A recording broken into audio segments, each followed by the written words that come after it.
Okay, let's get started.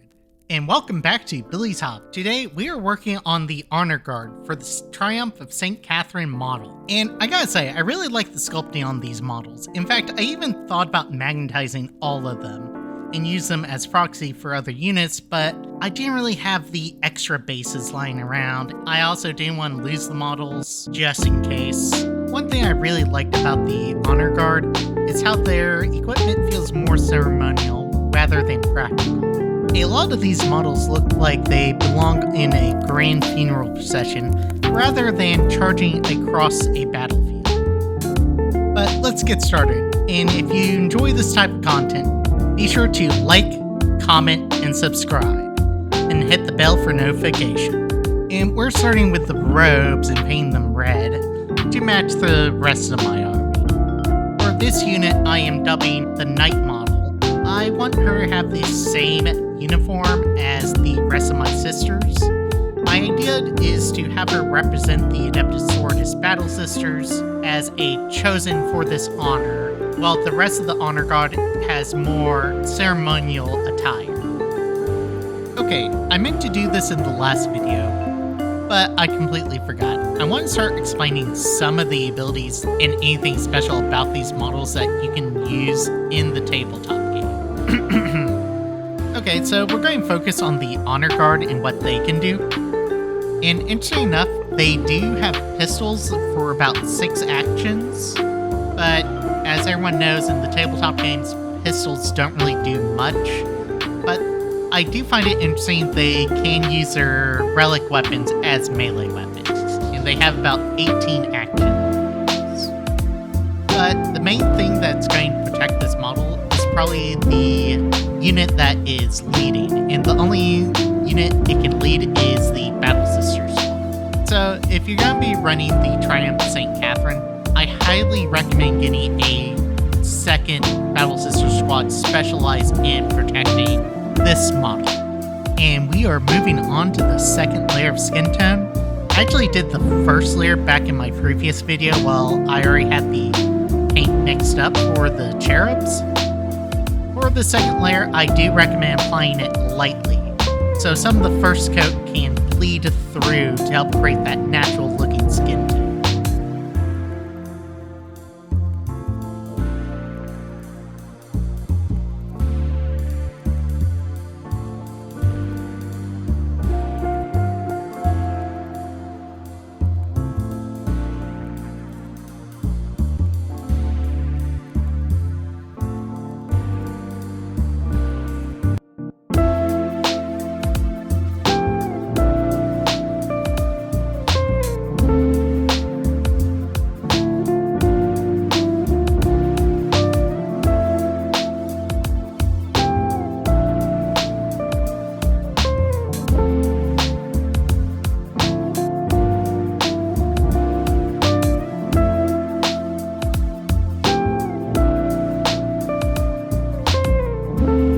Okay, now I am putting some clear red over my candles. If you put a translucent color over a matte color, it really gives a good waxy feel. I do this with all my purity seals as well.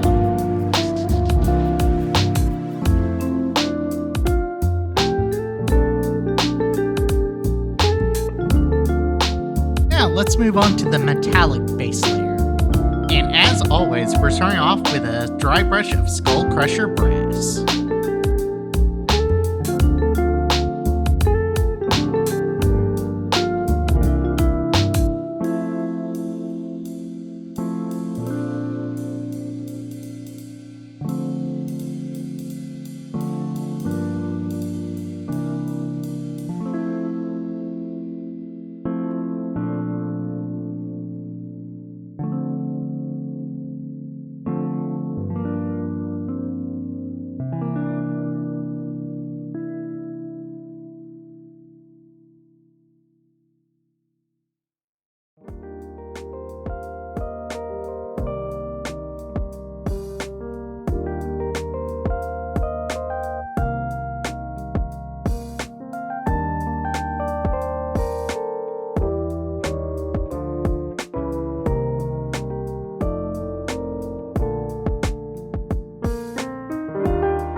this heart staff, I'm putting down a layer of silver first.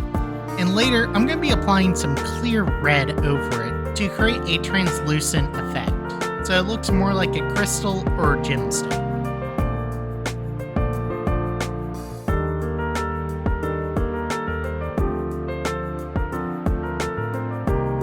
Now, let's put some focus on the smaller details. And we are off to a rough start with the banner on the back of the collar, but let's put some white on the skeleton first, and then we'll come back for touch-ups later.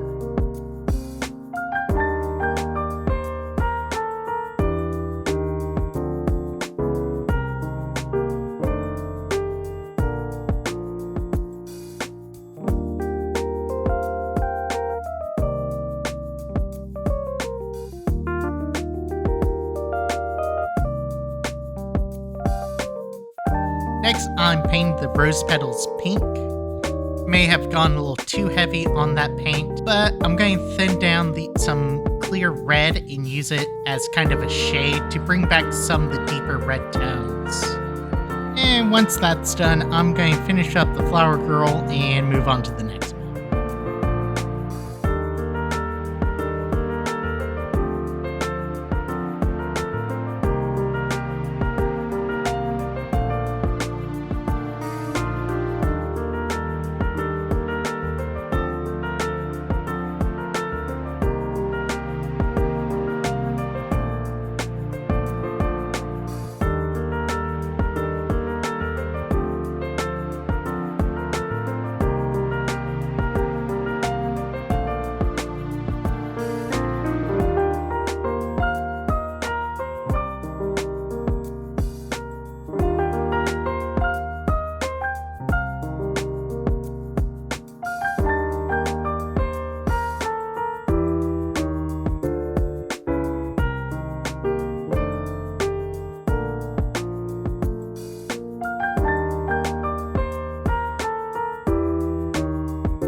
And back to the heart staff.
And for the knight's shield, I'm using some gloss black to make the background stand out and help make the details pop.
And it's time for the final step, the wash.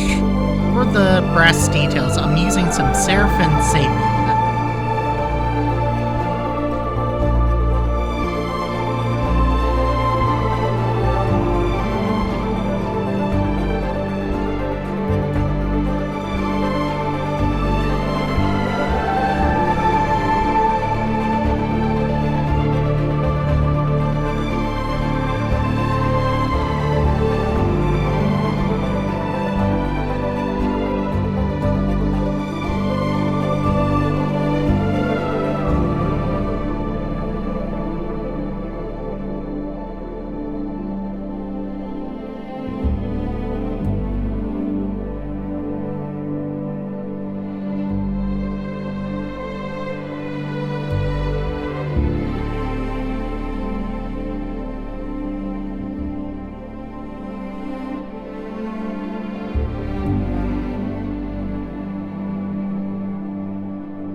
And for everything else, I am bringing out the old reliable Nun oil.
we are done.